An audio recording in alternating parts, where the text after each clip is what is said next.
Hello and welcome to another episode with The Hidden Medium. This week, I decided to do a picture read since last episode was a paranormal life experience. Granted, it wasn't my life experience, but one of my friends had a firsthand account. If you haven't listened to that one yet, you are missing out, especially if you want your own paranormal experience or if you are skeptical and want to call my bluff, though it's not really a bluff at all. Give it a listen, then book your room in one of the most haunted places in Florida.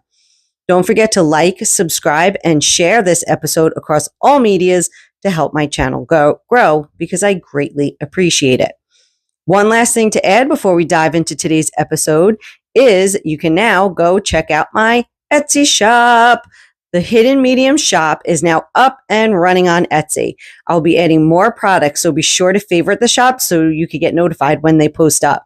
You can follow me on Instagram for direct links to all things YouTube and Etsy. Now, let's dive into today's episode.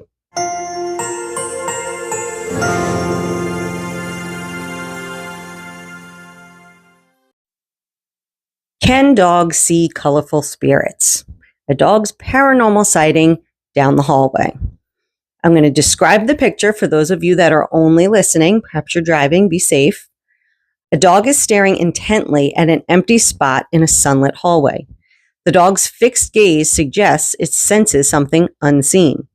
This seemingly tranquil moment captures the curiosity of the owner who believes in the paranormal, sparking thoughts of ghostly presence and supernatural activity. The scene depicts numerous accounts where pets react to invisible entities, leaving us to wonder what lies beyond our own perception. A friend of mine snapped this picture and sent it to me with the message, "Why has my dog been staring at this same spot all day?" The woman who sent it to me works from home and noticed her dog was routinely and intently staring at the same spot in her hallway. Since this was not normal behavior, she figured she would try to see if I had any answers. So she snapped this picture.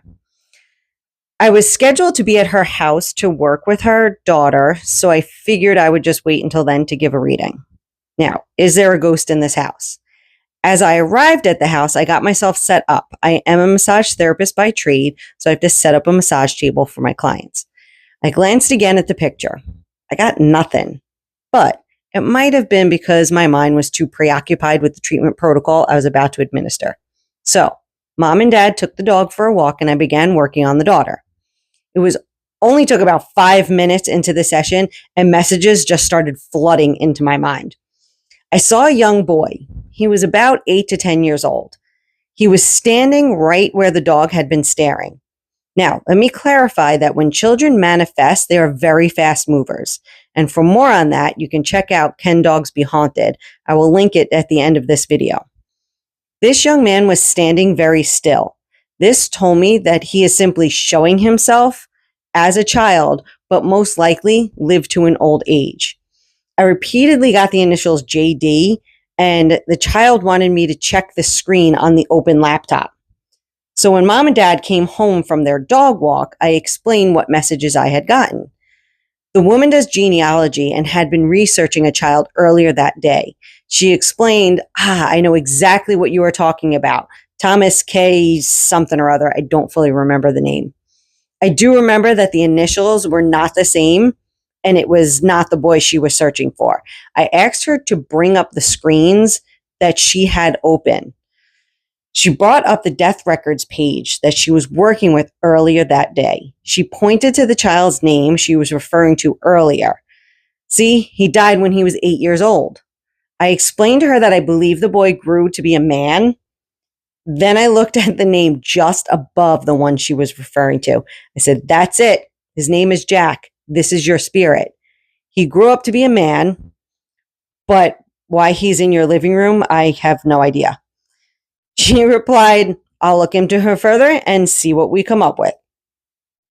So it turns out that the man in the living room is actually a descendant of one of my friend's close genealogy buddies.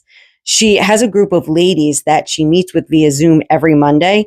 Upon telling them about her reading, one lady chimed in and informed her that the name of the man is a person in her lineage. He grew up, became a father, and died at a ripe old age, as I had predicted. Trust me, even after all these years, every little bit of validation is taken to heart. I know, it seems weird. I have the confidence, but you still love that validation. He showed himself as a child, but by his standing still nature, I knew that he didn't die as a child. So he probably manifested as a child for a few reasons. One would be because the page that she was on or she was looking at a child around that age, or just because children are less threatening. So sometimes spirits will come through at an age that either they liked best or they feel the most comfortable at. And being a kid might have made the dog more comfortable.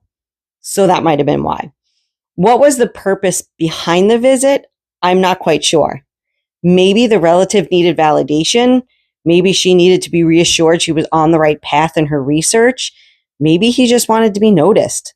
One thing I have learned time and time again with spirits is you don't always get a straight answer, and you may have to wait for those answers longer than you want to most of the time. But again, time is completely different in the spirit realm than it is when you're incarnated in your human form. So, probably why I like pictures. I get answers and get to resolve questions, and you get a little bit more closure. As opposed to sometimes with my dreams, I gotta wait months in between, and sometimes you just gotta be like, all right, I don't quite know what that means, but maybe eventually I'll find out. But pictures, yeah, I definitely my sweet spot. So that's today's episode, and thanks for listening.